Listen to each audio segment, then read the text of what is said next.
오늘 저 성경 말씀은 시편 52편 8절부터 9절입니다. 다들 일어나셔서 우리 같이 2절이니까 같이 읽으시길 원합니다.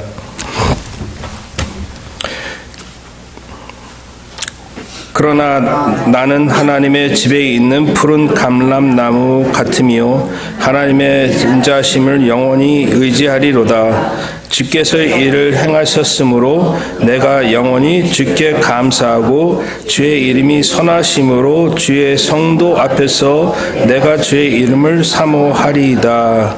아멘.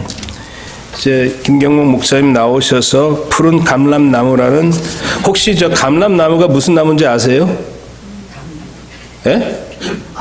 원래 알리브 오일, 알리브 나무더라고요. 예. 나와서 많은 은혜의 시간이 되기를 기도합니다.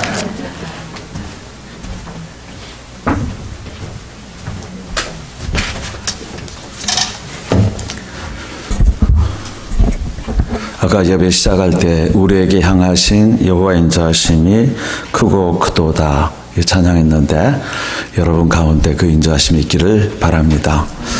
제가 신학교 다니면서 여름방학 때부터 1학년 여름방학 때부터 교육 전도사로 나가게 되었는데 그 교회 청년부 지도하고 고등부 지도하면서 알게 된 것이었습니다. 청년부에서 어느 날 잡아서 미혼모 시설을 방문하게 되었답니다.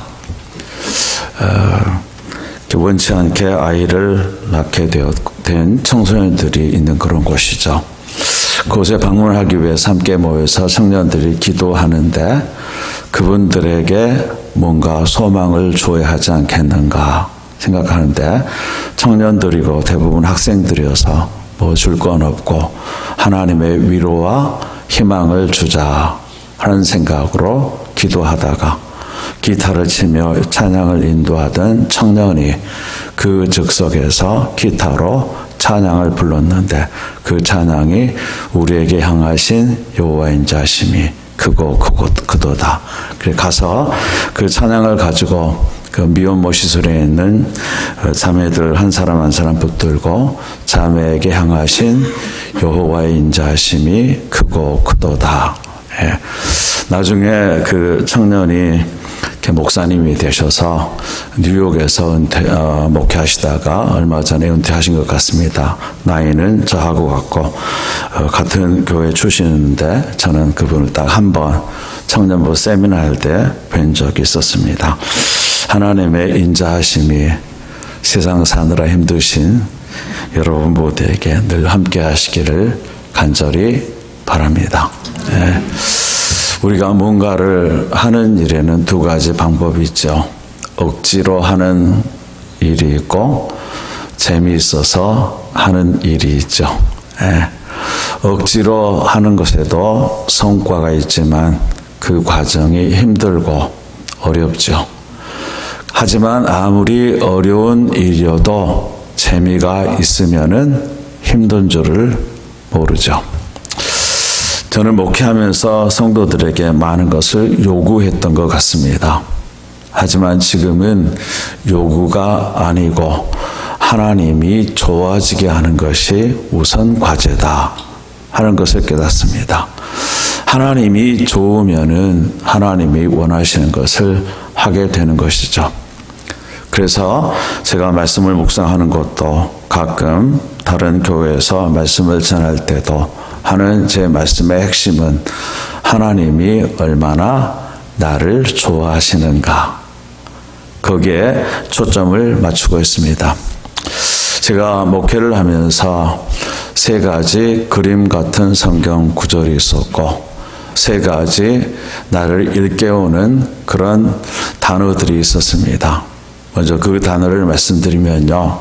첫 번째는 내 목회고 내 설교고 내가 하는 모든 것들 또 우리 교회의 모습 성도 한 사람 한 사람 모습 다 신선해야 되겠다. 신선함이었습니다. fresh죠. 신선하면은 지루하지 않습니다. 나이가 들어도 신선한 사람이 있는가 하면 신선하지 않고 늘 했던 말 또 하고 했던 말 또 하고 하는 그런 분들이 계시죠. 그런 분들은 그냥 노인이지만 신선함을 가지고 계시면 멋진 어른이 되는 것이죠. 여러분 한 사람 한 사람 하나님이 주시는 생명 같은 은혜로 늘 신선하기를 바랍니다. 여러분의 교회가 늘 신선하기를 바랍니다. 제가 전에 릭 워렌 목사님이 쓰신 책을 기도원에 가서 읽고 기도하는 중에 깨달은 것이 있습니다. 그분 말씀에 교회 선택은 교회 방문에서 7분 안에 끝이 난다. 그런 말이 있더라고요. 그래서 저는 설교를 듣고 결정하겠죠 생각했는데 그분의 말씀의 핵심은 교회에 가서 신선한 매력이 있으면은 남고 싶지만 신선하지 않고 구태의연하거나 고리타분하면은 남고 싶지 않고 10분도 지루한 10분이 된다 하는 것이었죠. 네. 여러분 안에 저도 늘 그렇고 신선함이 있기를 바랍니다. 신선한 어른이 되어 가시기를 바랍니다. 두 번째는요, 창조적이어야 되겠다. 그냥 하는 것이 아니고 신선해지려면은 창조성이 있어야 되겠다. 크리에이티브, 창조성이 있어야 되겠다. 요즘 현대 사회는 특별히 그렇습니다. 열심히 일하는 것으로 승부하는 그런 구조가 지나갔죠. 새로운 아이디어, 새로운 생각, 새로운 모습이 있어야 하는 것이죠. 신선함을 받지만 것은 창조성입니다.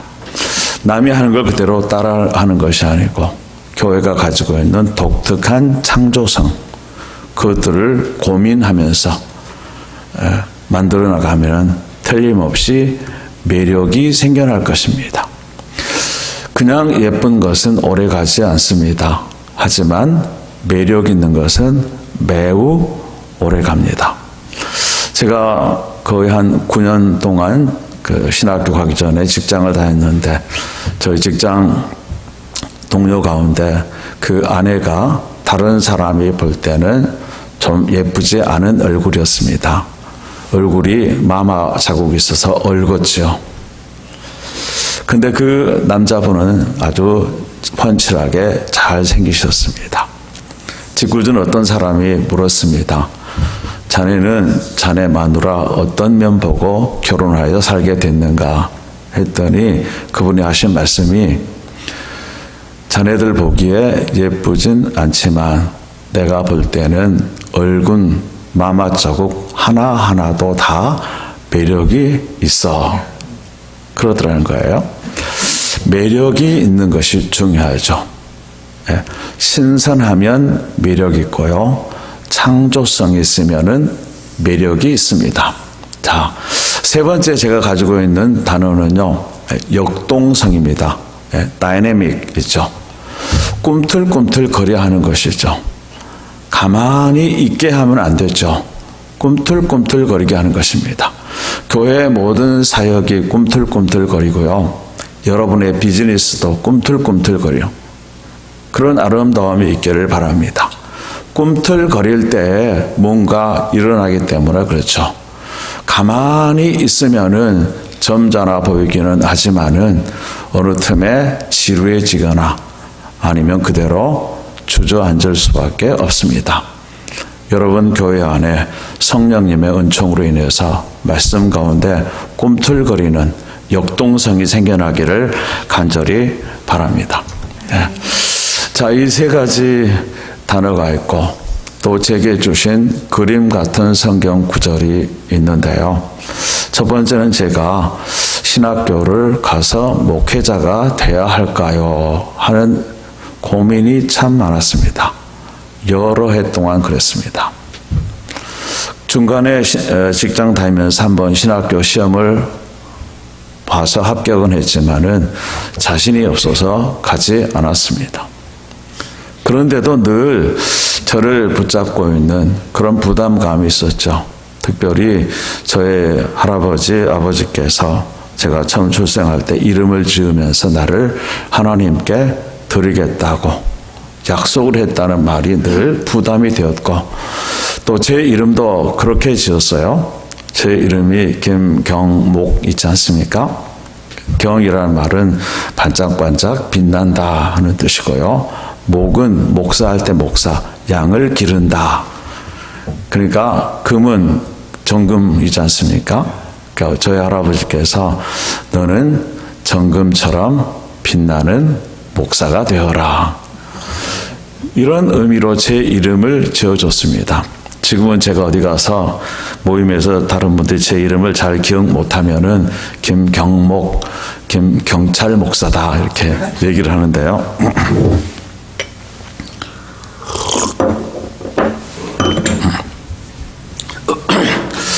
그렇게 해서 고민하다가 나중에는 아무래도 안 될 것 같아서 먼저 직장을 사표를 냈습니다. 그리고는 정월 초하루부터 기도원에 가서 기도하기 시작했죠. 하나님께서 정말로 내가 신학생이 되고 목회자가 되는 것을 원하십니까? 1월이어서 눈이 쌓여 있는 그런 산에서 이렇게 무릎 꿇고 기도하고 정말 마음이 간절했습니다. 그러다가 수요일 저녁 잠을 자고 새벽인데 갑자기 귀에 큰 소리가 들려왔습니다. 시편 1편 3절을 읽어라. 저는 그때 성경을 열심히 읽는 사람이 아니어서 무슨 내용인지 몰랐는데, 저는 시냇가에 심은 나무가 시절을 쫓아 과실을 맺으며 그 잎사귀가 무성함같이 그 행사가 다 형통하리로다 하는 이 말씀이 들려졌습니다. 저는 그런 경험을 한 번도 하지 않았기 때문에 그곳에 같이 있었던 같은 교회 연세 많으신 집사님께 얘기를 했더니 다른 아무에게도 말하지 말고 마음에 간직하고 기도하라고, 하나님이 들려주신 음성이라고. 저는 그 음성을 들으면서 성경의 하나님 말씀은 트럼펫 소리처럼 명확하게 들려진다 하는 말의 의미를 알게 되었습니다. 그래서 다짐을 했죠. 신학생이 되겠습니다 하고 신학교를 갔습니다. 자, 시냇가에 심은 나무 그림이 저로 하여금 새로운 결단과 희망을 갖게 하였고, 목회하면서도 늘 하나님께서 나를 시냇가에 심으셨으므로 하나님께서 수분과 양분을 공급하신다 하는 그런 마음으로 늘 목회하게 되었습니다. 힘이 들 때마다 그 장면을 떠오르며 묵상했죠. 그래도 힘이 들었습니다. 제가 이곳에 오기 전에는 유학생들이 주로 있는 작은 교회에서 목회하게 되었습니다. 아주 작은 교회죠. 처음 부임에 있는데 22명 있었고 의자가 35개가 있었는데 제 아내가 날마다 35개 의자 하나씩 붙잡고 기도를 했습니다. 그래도 쉽게 부흥이 잘 안 됐죠. 그때 제가 말씀을 묵상하고 설교하는 중에 들려진 그림 같은 말씀이 있는데 다음 주에 나눌 겨자씨 한 알의 비유입니다. 겨자씨는 지극히 작지만 그 안에 꿈이 있습니다. 하나님이 심어놓은 꿈이 있죠. 자기가 만든 꿈이 아니고요. 하나님이 겨자씨 안에 심어놓은 꿈이 있습니다. 어떤 꿈입니까? 땅에 떨어져서 새싹이 나오면 커다란 나무가 되어서 새들이 깃드는 꿈이었죠. 그때 제게 이 그림을 보여주시면서 하시는 하나님의 음성은 그런 것이었죠. 크기가 중요한 것이 아니고 그 안에 생명이 있는가 하는 것이 중요하다 하는 것이었습니다. 그래서 늘 제 설교는 그때부터 내용이 요약하면 다 생명이었습니다. 생명의 아름다움, 생명의 위대한 힘. 그렇죠. 생명은 놀라워요. 우리가 가진 영원한 생명 말고 육체의 생명도 놀랍습니다. 작은 날파리 하나가 날아가는 거 보세요. 얼마나 놀랍습니까? 생명의 힘은 놀랍습니다. 그래서 생명에 관해서 늘 이렇게 말씀을 전하고 했는데 제가 그 교회를 떠나올 쯤 돼서는 교자 씨앗이 나무가 되는 모습을 보게 되었어요. 그리고 더 머무르기를 원했고 나중에 다시 와주기를 원했지만은 제가 할 일은 거기까지인 줄 알고 감사했는데요. 지금은 그 22명이었던 교회가 남부지역에서 대형 교회로 주일날 작년만 500명 이상 모이는, 그리고 신기하게도 미국 정부가 교회 건물을 지어주고 또 최근에 교육관까지 따로 지어주고 김치 냉장고까지 사주는 그런 일들이 있었어요. 그곳에 현대자동차, 기아자동차가 들어오면서 한국의 위상이 높아졌고 시장님이 말씀하시기를 한인 공동체에 뭘 해줄까요? 했더니 한 기업체 대표께서 그 안수 집사님이셨는데 교회를 지어주십시오 해가지고 교회를 지어주셨고 거기에 수많은 새들이 와서 깃드는 아름다움을 보게 되었습니다. 그 다음에 세 번째 그림은 제 은퇴를 앞두고 제가 꿈을 자주 꾸었는데요. 여러분도 주무시면서 꿈을 꾸시죠? 요즘도 저는 저녁에 꿈을 많이 꾸는 것 같은데 아침에 일어나 보면 하나도 생각이 안 나요. 그런데 그때는 꿈을 꾸는데 기억이 생생하게 났어요. 꿈의 내용이 늘 신발을 잃어버리는 꿈이었어요. 학교 가서 신발 벗었는데 누가 가져가 버리고 없어요. 교회 와서 신발 벗고 기도하고 나오는데 새로 산 신발이 없어졌어요. 하루 이틀이 아니고 정말 오랫동안 늘 그 꿈을 꿨어. 신발을 잃어버리는 꿈. 그래서 이게 뭘까 고민하면서 이거저거 살펴보고 연구했는데 어떤 분이 쓴 글을 보고 깨달았어요. 신발을 자주 잃어버린 꿈은 정체성의 문제다. 아이덴티티의 문제다. 내가 누구인지 지금 헤매고 있는 것이다. 제가 막 은퇴를 앞두고 내가 어떻게 살아가야 할까 앞으로 그런 것 때문에 방황을 했던 것 같습니다. 영적으로요. 그때 하나님께서 제게 보게 하셨고 또 자주 설교하게 하셨던 말씀이 오늘 바로 푸른 감람나무입니다. 푸른 감람나무. 이제 그 내용을 조금씩 살펴가 보도록 하겠습니다. 오늘 본문 말씀 보면은 시작이 뭡니까? 다 같이 시작. 그러나 다 같이 다시 한번 볼게요. 시작. 그러나 그러나 거기까지만 그러나 보면서 여러분 뭔가 느낌이 있죠. 제가 신학생 때 아주 얇은 책 일본 분이 지으신 책인데 본 적 있습니다. 사람의 행동에는 사람이 하는 사랑에는 세 가지 종류가 있다. 첫 번째는 무엇을 위해서 하는 것이 있고 출세하기 위해서 좋은 학교에 가기 위해서 하는 것이 있고 두 번째 for죠.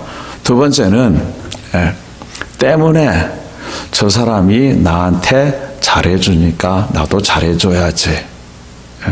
때문에 하는 because of 그런 사랑과 행동이 있고 세 번째는 도무지 그럴 형편이 아님에도 불구하고 하는 행동, 사랑. 그런 사랑이 있다. in spite of죠. 그런 걸 봤습니다. 오늘 본문 말씀 보면은 그러나 했는데 궁금증이 좀 생깁니다. 뭘 얘기하고 그 다음에 그러나일까? 그 앞에는 어떤 내용이 담겨 있고 그러나 다음에는 어떤 마음이 담겨져 있을까? 하는 것이 궁금하죠.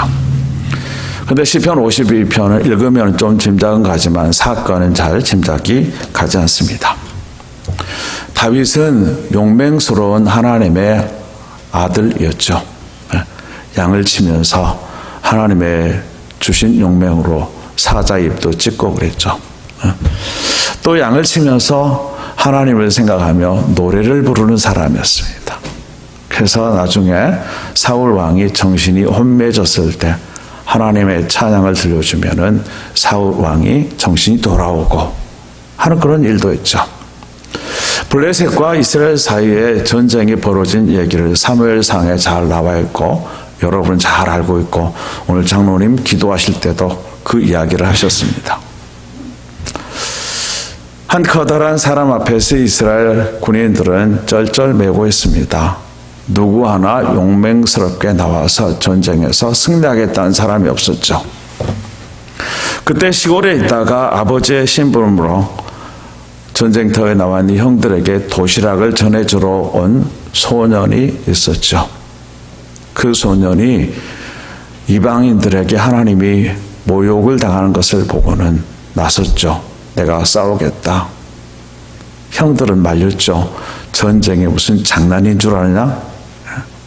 지금 이스라엘, 하마스와 이스라엘이 지금 전쟁이 터졌고 더 확전될 것 같다는 뉴스를 조금 전에 봤는데요. 또 아프간에서 북쪽에 지금 6.2 지진이 나와서 사람들이 아주 고생을 많이 하더라고요. 자, 그때 이 어린 소년이 나가면서 장로님이 짱돌이라고 그러셨는데 돌 몇 개, 짱돌도 아니고 조그만 이런 조그만 돌이겠죠. 그거 들고 나가서 이렇게 앞에서 큰 소리 치고 있는 그 장수의 이마를 정턱으로 때려 맞췄고 쓰러졌죠. 그리고 함성과 함께 이스라엘이 승리했습니다. 그 승리를 한 소년의 이름이 뭡니까? 다윗이죠. 다윗. 승리했습니다. 그 일로 인하여서 다윗은 사울 왕의 사위가 됐죠. 그럼에도 불구하고 사울 왕은 사위인 다윗이 늘 못마땅했습니다. 평소에는 괜찮았는데 다른 사람의 관심이 자기가 아니고 다윗에게 조금이라도 기울어지면 속이 들끓어 올랐습니다. 누가 다윗을 조금이라도 칭찬하는 것 같으면은 화가 났습니다. 왜 그렇습니까? 질투심 때문에 그렇죠.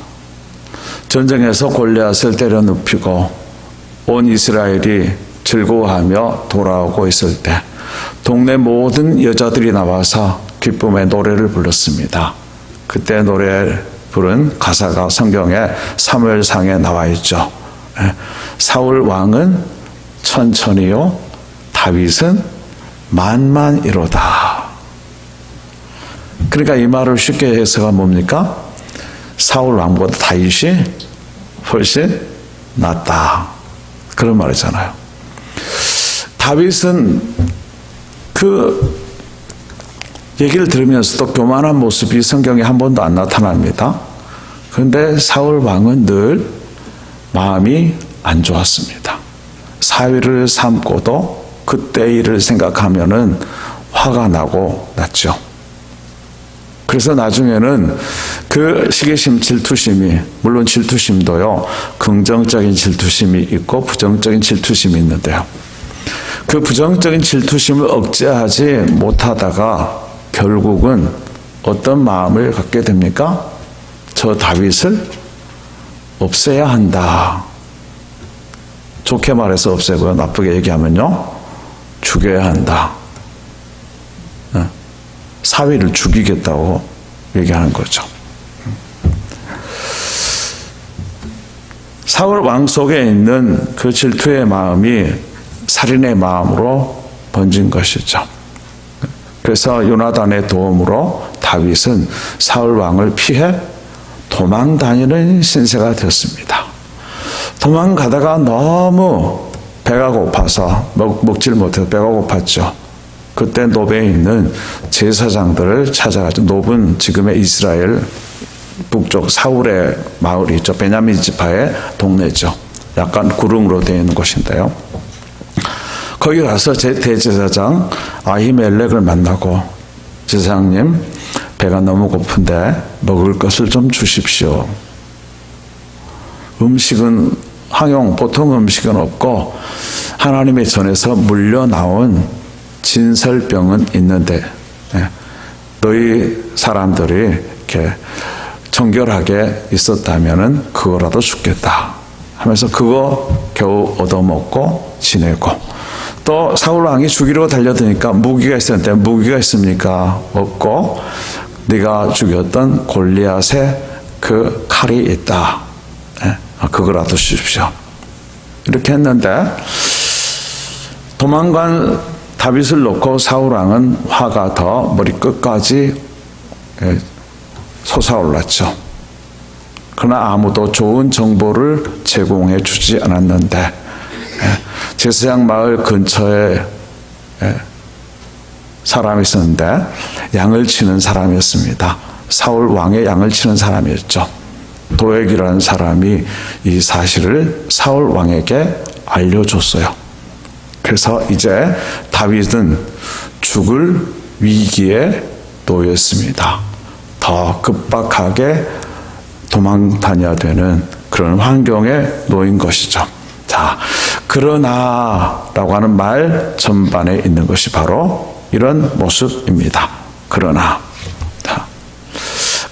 어떻게 할 것인가? 위기 상황에서 다윗은 어떤 행동을 할 것인가?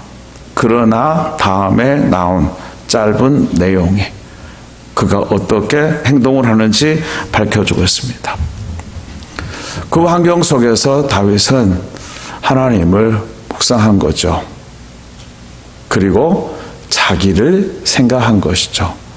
내가 누구인가 하면서 고백한 것이, 나는 그러나 세상이 아무리 힘들고 어렵고 죽음이 내 앞에 바로 문턱에 와 있지만, 그러나 나는 하나님의 집에 있는 푸른 감람나무 같으며, 그렇게 노래를 하고 있습니다. 자기 자신이 누구인지 아는 것을 정체성이라고 합니다. 정체성을 아는 것이 중요하죠. 목사로서의 나 아는 것, 선생님은 선생님으로 아는 것, 성도들은 성도로 아는 것. 제가 가끔 사람들과 만나서 하다가 조금 안 좋은 표현을 하게 될 경우에 제 뇌리 속에서 너는 목사잖아 하는 정체성이 새로워지면 저는 말을 곱게 하게 됩니다. 그렇죠?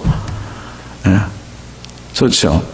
제가 전에 성도님들, 여자 성도님들한테 식사를 대접하겠다고 그래서 식당에 간 적이 있어요. 같이 먹고 있는데 한 집사님이 종업원을 부르더니 막 야단을 쳐요. 왜 이렇게 늦게 가져오냐고, 왜 이렇게 적게 가져오냐고 막 야단을 치는데 아주 제가 거기 있으면서 창피해서 혼났습니다. 그러면서 옆에 목사님, 권사님, 전도사님 막 부르는데 참 미치겠더라고요. 왜 그렇습니까? 그 자리에 계셨던 그 집사님께서 내가 하나님의 딸이다 하는 정체성이, 생각이 있었으면 그렇게 행동 못했을 거예요. 그렇죠? 사람이 어떤 옷을 입는 것인가 중요하죠. 한국에 있을 때 저는 군대를 면제받았는데 대신에 예비군 훈련을 아주 독하게 받았습니다. 병영미필이라고 해서 아주 훈련 아주 10년 동안 아주 힘들게 받았는데요. 아주 넥타이 매고 이렇게 있을 때는 점잖은 분들인데 예비군 군복만 입으면 사람들이 그때 말로 개가 된다고 그랬어요. 하는 행동이니 말이니 막 지저분한 것들을 많이 해요. 중요하죠. 정체성이 중요합니다. 힘들고 어려울 때 나는 그래도 하나님의 아들인데 딸인데 생각하면은 희망이 생깁니다. 모든 일이 잘 안 되고 내가 억울하게 다른 사람에게 누명을 썼어도 그래도 내가 하나님의 아들인데 하면은 하나님이 날 알고 계시니까 하는 위로가 오는 것이죠. 위로가 옵니다.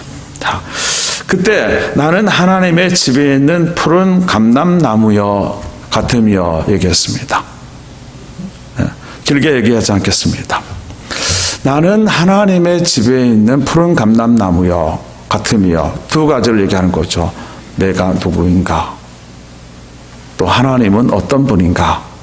하는 걸 말하고 있습니다. 나는 하나님의 집에 있는 푸른 감람나무다. 푸르다 하는 건 뭘 의미해요? 건강하다. 건강한 거죠. 싱싱한 거죠. 왜 싱싱할까요? 누가 돌보니까요? 하나님께서요. 왜 하나님이 돌보셔요? 하나님의 것이니까. 하나님의 집에 있으니까. 하나님의 집에 있으니까. 쫓겨다니는 신세가 되었지만 다윗은 그런 고백을 하는 거죠. 내가 아무리 힘들고 죽음이 문턱 앞에 있어도 내가 그래도 두려워하지 않는 것은 나는 하나님의 집에 있는 푸른 감람나무입니다. 하나님이 나를 돌보십니다. 하나님이 주인이십니다. 여러분 한 분 한 분의 주인이 누구십니까? 하나님이십니다. 자, 한번 따라서 해볼까요? 나는 하나님의 집에 있는 푸른 감람나무입니다. 들 푸르시기 바랍니다. 자, 하나님이 주인이에요. 왜요? 하나님 집에 있으니까요. 하나님 거니까요. 다른 사람들이 함부로 할 수 없어요. 왜요? 하나님의 것이니까요. 하나님이 주인이시니까요. 주인이라는 말에는 두 가지가 있습니다. 의무가 있고요. 권리가 있어요. 첫 번째 의무는 주인이니까 돌봐야 돼요. 그렇죠. 하나님이 나의 주인이시니까 하나님이 저와 여러분 한 분 한 분을 돌보십니다. 두 번째 뭘까요?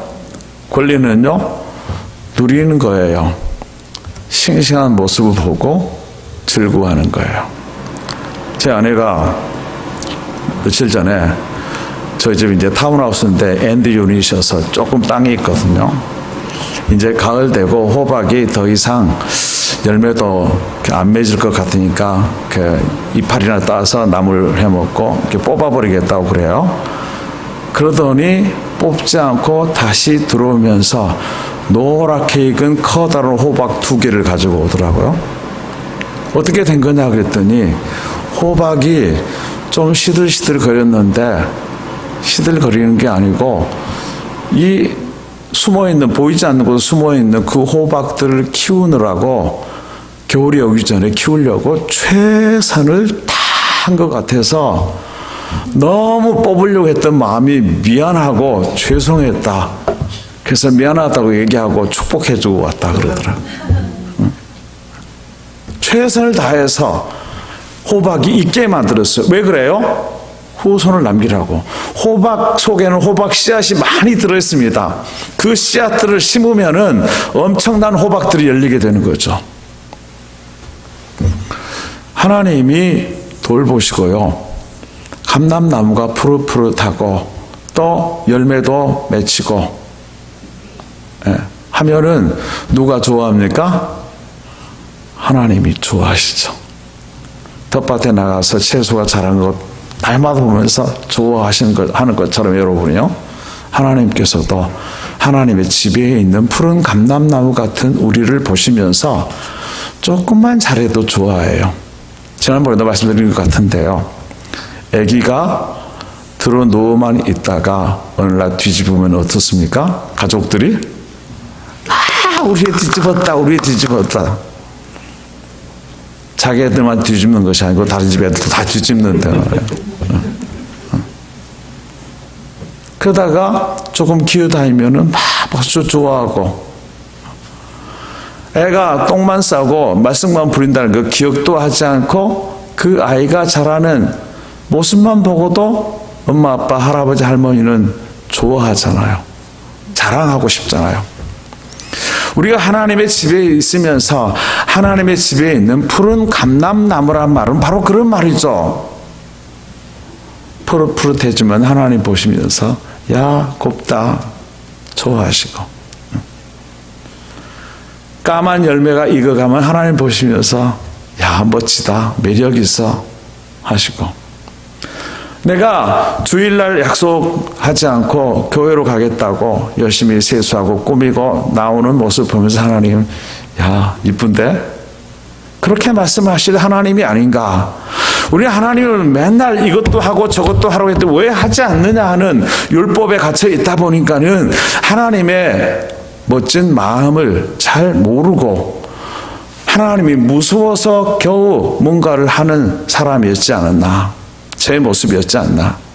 근데 이제부터 우리의 신앙생활은 하나님이 좋아지는 것에 초점을 맞춰야 되지 않겠는가.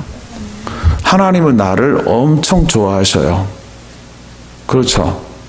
그런데 내가 그 하나님의 살가운 마음을 한 번도 내 피부에 깨닫도록 하나님과 가까이 지내지 않았기 때문에 예수님이 나를 위해서 십자가에 돌아가셨다고 얘기해도 별로 감흥이 안 와요.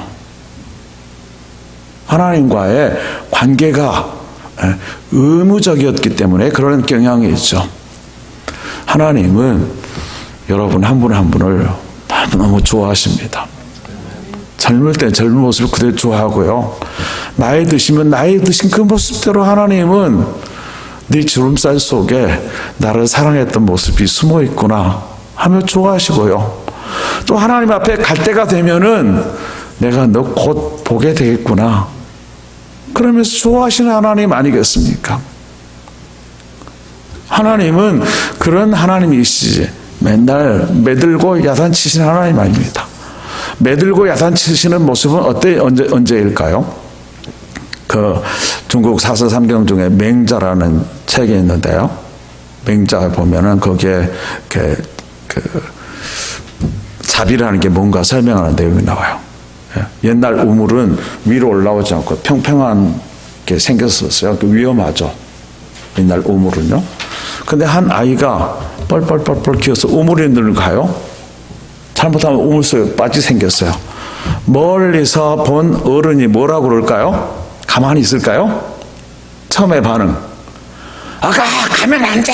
할 거 아니에요. 그리고는 가만히 있을까요? 뛰어가죠. 소리 지르면서 아가 가면 안 돼! 가면 안 돼! 안 돼! 그때 애가 계속 그쪽으로 기어가고 있으면 어때요? 두리번 걸다가 기다란 장대가 하나 있으니까 들고 온 애를 확 내리치죠. 그럼 애는 어떻습니까? 응 하고 울죠. 그럼 애는 어떤 생각을 할까요? 왜 나 때려요 아줌마? 그러겠죠. 하지만은 나중에 커서 생각하니까 어떻습니까? 그 아줌마 나를 막대기로 때린 것이 아니고 나를 구해준 것이죠.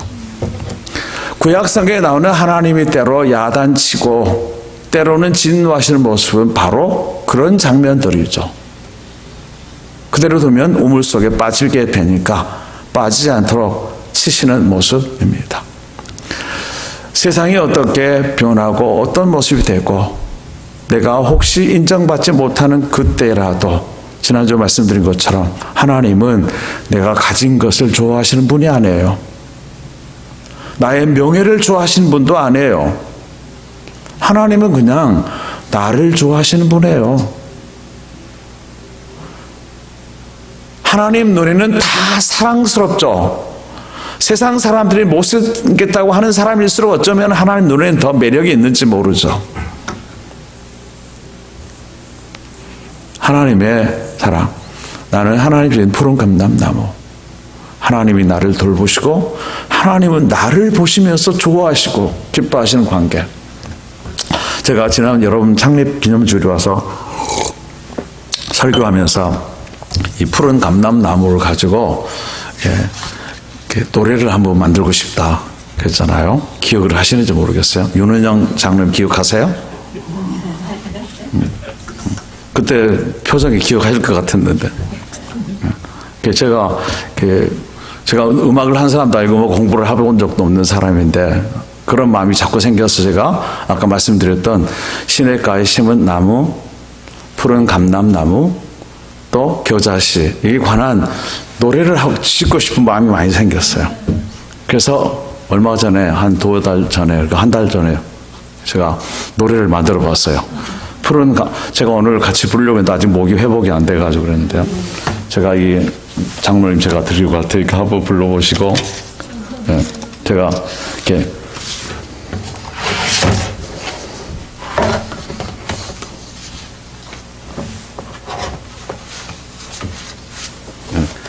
푸른 감람나무라는 이렇게 제가 노래를 이렇게 지어봤고요. 또 겨자씨의 꿈도 이렇게 지어봤는데 오늘 푸른 감람나무 이렇게 들어보도록 하겠습니다. 제가 C장조하고 D장조 두 개를 했는데 장로님 한번 보시고 이렇게 불러보실 수 있으면 좋겠습니다. 대충 그런 거예요. 나는 하나님의 집에 있는 푸른 감람나무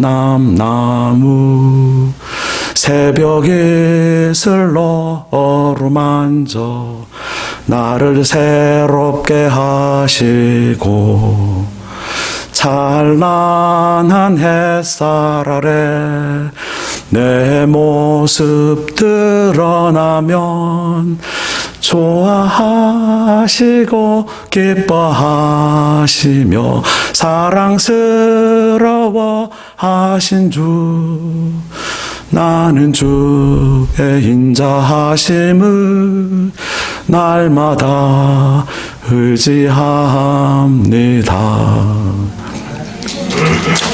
제가 이거를 파워포인트를 만들어가지고 주일날 같이 부르겠다고 했더니 제 아내가 하는 말이 당신 설교에만 집중하고 당신에게 잘못하면 노래 때문에 당신에게 집중되고 하나님께서 벗어나면 안 되니까 조심하라고 그래서 제가 하지 않았습니다. 네. 하나님은 여러분을 정말 좋아하십니다. 그 하나님이 깨달아지고 여러분 가슴에 와닿기를 바랍니다. 기도하겠습니다. 하나님 은혜를 감사합니다. 세상이 어떻게 나를 위협하고 힘들게 할지라도 나는 하나님의 집에 있는 푸른 감람나무입니다. 하나님이 나를 돌보시고 지키시고 하나님이 나를 보시며 기뻐하시는 그런 나무인 것을 고백합니다. 여기 있는 모든 사람들이 그 은혜를 누리며 그 하나님 마음 가운데서 살아가게 하옵소서. 예수님의 이름으로 기도하옵나이다. 아멘.